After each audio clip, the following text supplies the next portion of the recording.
Hey everybody, it's Scotty here. A different video than what you're used to seeing me do.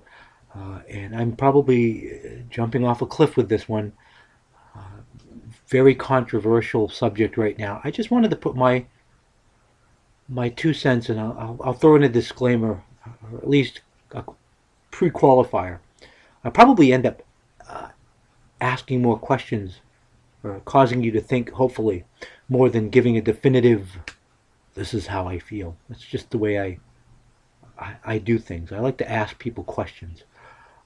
By the subject line, I'm sure you have figured this out, that this has to do with gun control. The push for stiffer gun laws. Is this really going to make a difference? Has it made a difference? I just want to do a very quick qualifier, explain without getting into it. In my younger days, I did a lot of things that I am not proud of. There's no skeletons in my closet or anything like that anymore. But I definitely was a part of the criminal fringe, I guess, or whatever you want to call it. A lot of not nice things.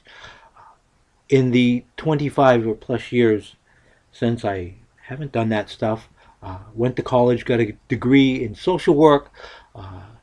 Also did a lot of studying under abnormal psych, things like that. So, and also as far as being directly affected by gun violence, we've had family members that have died as a direct result of in one case it was flat out murder, and the other one was, well, debatable mishandling of a weapon, to be sure. I want to come at you with two different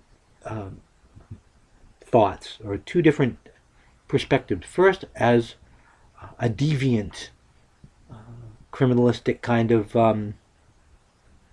point of view, because I was there at one point in time. I'm going to be really harsh. I try not to be. When I was doing the things that I did, laws were a joke. Gun laws were a nuisance, but if you ask most people who are, if you, not that you'll go up to a criminal, say, hey, what do you think of gun laws? Kind of laugh in your face to a certain extent. I'm not trying to detour people from trying to stop the violence that's going on, especially in our schools. An interesting statistic that I found shortly after the most recent massacre, I guess is the only good word, not that there's any good word, in Connecticut, was that prior to 1998, there were only two incidents that I could find involving multiple students being killed in schools. One of them was 1927 and the other one was 1966. Since 1998, we've had numerous incidents of people feeling that this is the way to solve or to act out their feelings.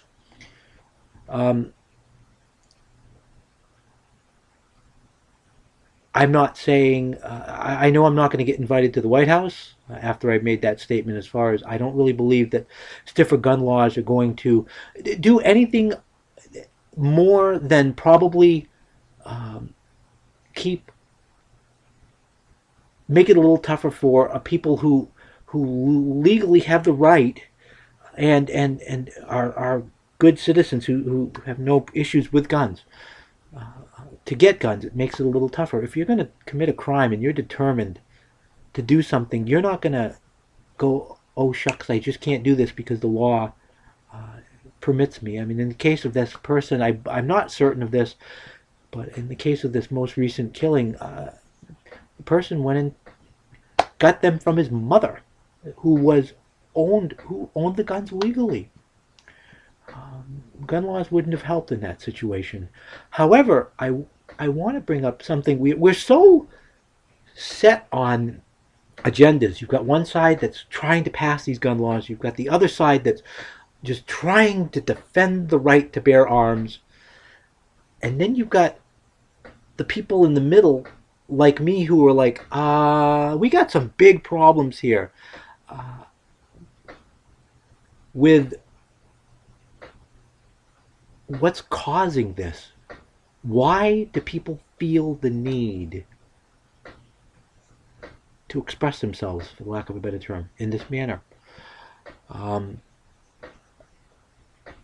I hope that people will start thinking about mental health issues, substance abuse issues, um, the lack of family support, the lack of consequences